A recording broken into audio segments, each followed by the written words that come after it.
The Pope speaking before Congress this morning. Any trends on social media? As a matter of fact, do you know that some of the technology companies had to up their game in technology over there to accommodate all the tweeting and emailing going on about the Pope? Absolutely. Twitter and Facebook embracing the Pope's visit to the U.S. Joining us this morning, Jennifer Maggiore with Red Balloon. And you're an expert in social media. Thanks for coming here. Thanks for having me. Good to see you, Jennifer. Good to see you, too. Tell us about the selfies with the Pope. And we saw a lot of that yesterday as he was shaking hands and moving throughout the crowds. It has been just impressive to watch it unfold. So this is the first time that we have had a Pope visit the United States during the social media age. And Twitter has really done an incredible job, I think, of organizing and preparing. So they've got, Twitter handles that they have set up. They've got hashtags that have a little Pope emoji. My favorite is the Pope in U.S. with the Pope in front of the United States flag.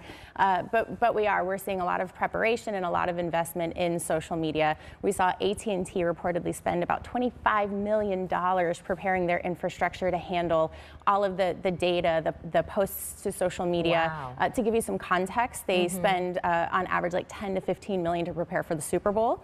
So this is huge. This is huge in social media world. Wow, they had to put up more equipment, right, to handle all the traffic? Absolutely. They don't want to see a slump, in service during this time because there is so much traffic. How much is it a part of the fact that the Pope actually is the one who tweets as well? Like, he actually engages people on He social does. media. He has been masterful in engaging, especially younger generations where they are, which is in social media. And so he does have a Twitter handle. Not sure if it's actually him using it or not, but it is his messages and his communications that handles @PontiffEX, @PontiffX. And he's just been incredible at reaching out to those generations. And I think even bigger than that, people are excited to see what he has to say through the American lens on Twitter. A hallmark of our society is freedom of speech and the ability to debate and express opinions.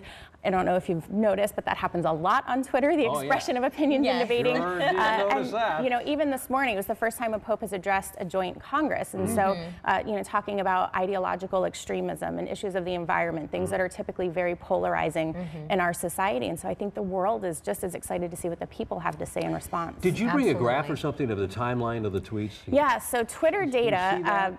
Yeah, if you're able to see that. So Twitter data actually has a graphic and it shows in real time.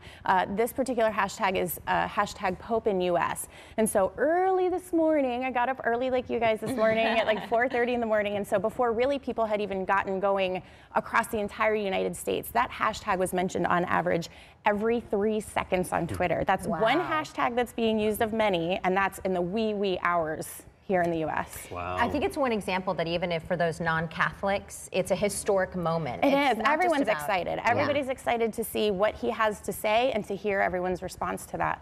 Something happening in the nation's capital that's positive. Yeah. It's good. Look at it that way. It's all good, yeah. All right. So nice to see you. Nice to see you. Thank you so for very having much. me. Thanks for coming in.